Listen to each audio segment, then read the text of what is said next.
Andhra Pradesh assembly ఎన్నికల్లో YS Jagan నాయకత్వంలోని వైఎస్ఆర్సీపీ గెలిచి మరోసారి అధికారంలోకి రాబోతుందంటూ బీఆర్ఎస్ అధినేత తెలంగాణ మాజీ సీఎం కల్వకుంట్ల చంద్రశేఖరరావు చేసిన వ్యాఖ్యలు జగన్ పార్టీలో జోష్ను నింపాయి.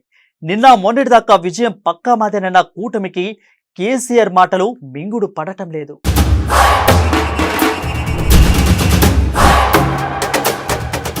ఏపీ ఎన్నికల్లో గెలిచేది ఎవరు? ఈ ప్రశ్నకు సమాధానం జూన్ 4న తెలియనుంది. మే 13న ఆంధ్రప్రదేశ్ ఓటర్లు తమ ఓటు వేయనుండగా ఈలోపు ఓటర్లను ప్రసన్నం చేసుకోవడానికి రాజకీయ పార్టీలు అన్ని విధాలా ప్రయత్నిస్తున్నాయి.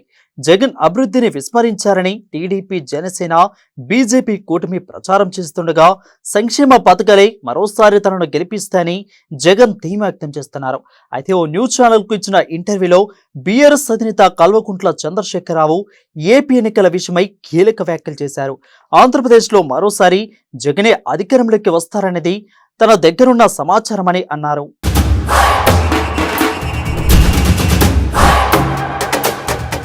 ఇక తెలంగాణలో మాజీ సీఎం చేసిన వ్యాఖ్యలు వైఎస్ఆర్ కాంగ్రెస్ పార్టీ శ్రేణుల్లో ఉత్సాహాన్ని నింపాయని చెప్పొచ్చు.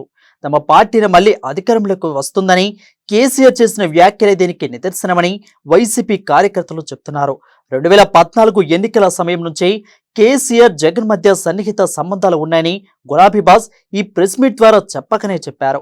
అంటే 2014 ఎన్నికల్లో తెలంగాణలో వైఎస్ఆర్సీపీ పోటీ చేసింది. కాంగ్రెస్ ను దెబ్బతీయడం కోసం టీఆర్ఎస్ జగన్ పార్టీని తెలంగాణలో పోటీ చేయించిందనే ప్రచారము అప్పట్లో జరిగింది.